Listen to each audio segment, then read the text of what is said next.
Metrobank send money to Eastwest Bank.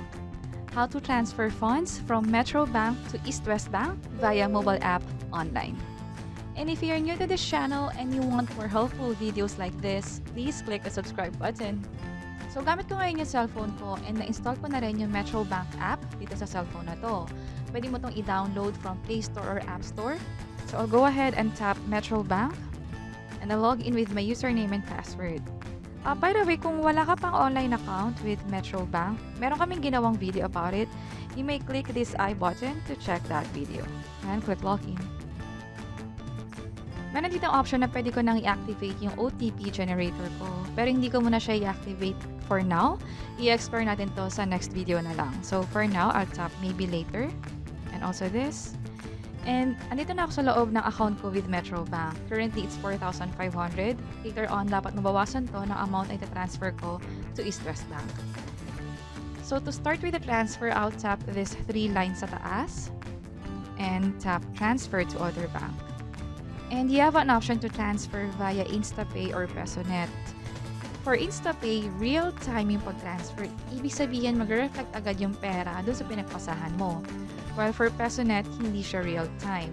Pwedeng umabot ng few hours to 1 day or so yung pag-reflect ng pera sa kabilang account.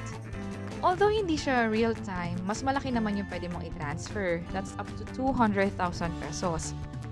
While for InstaPay, up to 50,000 pesos lang yung pwede mong i-transfer for the day. So let's say if you want to transfer more than 50,000, ang fit para sa'yo is PesoNet. Pero sa akin, since maliit lang naman yung amount ay transfer ko, pwede na ako sa InstaPay.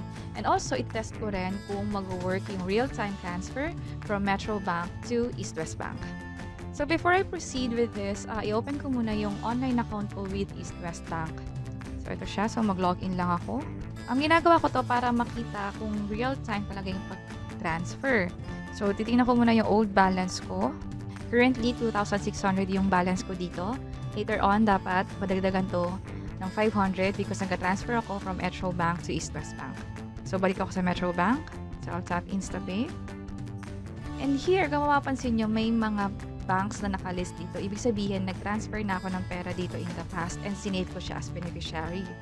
Later on, sa pag-transfer ko ng pera to Eastwest Bank, isi-save ko rin siya as beneficiary and magre-reflect din siya dito sa list ng enrolled accounts ko. And for now, i-tap ko muna itong transfer to unenrolled. And for bank, select the bank. So hanapin ko dito yung Eastwest Bank. Ito siya. And for account number, i-enter ko dito yung account number na pagpapasahan ko ng pera. Make sure na tama yung account number na ina-enter nyo dito. Or else, kung mali yung napagpasahan nyo ng pera, kailangan nyo pang i-report to sa Metrobank. And for beneficiary, I'll leave it individual. For these details, like yung first name, last name, address, ilalagay ko dito yung information about the owner ng bank account na pagilipatan ko ng pera.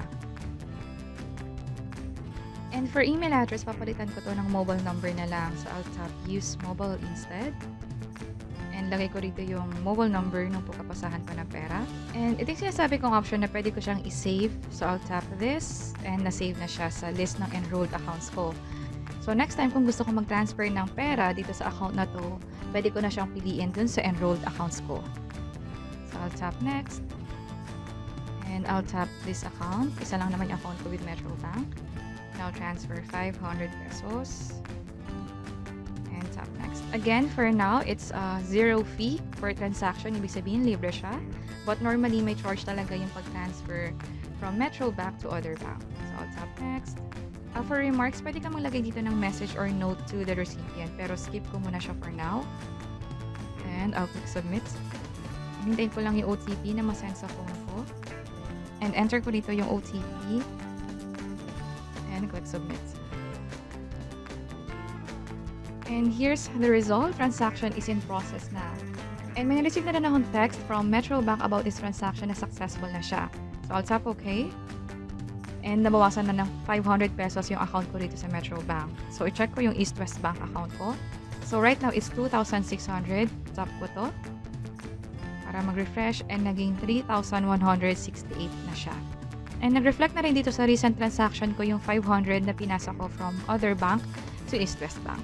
And that's it. If you can think of other videos na pwede naming ituro online, please provide a comment below and please like this video if you think nakatulong kami. And may iba pa kaming videos about money transfer. You can check these videos. And in case you're interested, may mga videos din kami about money investment.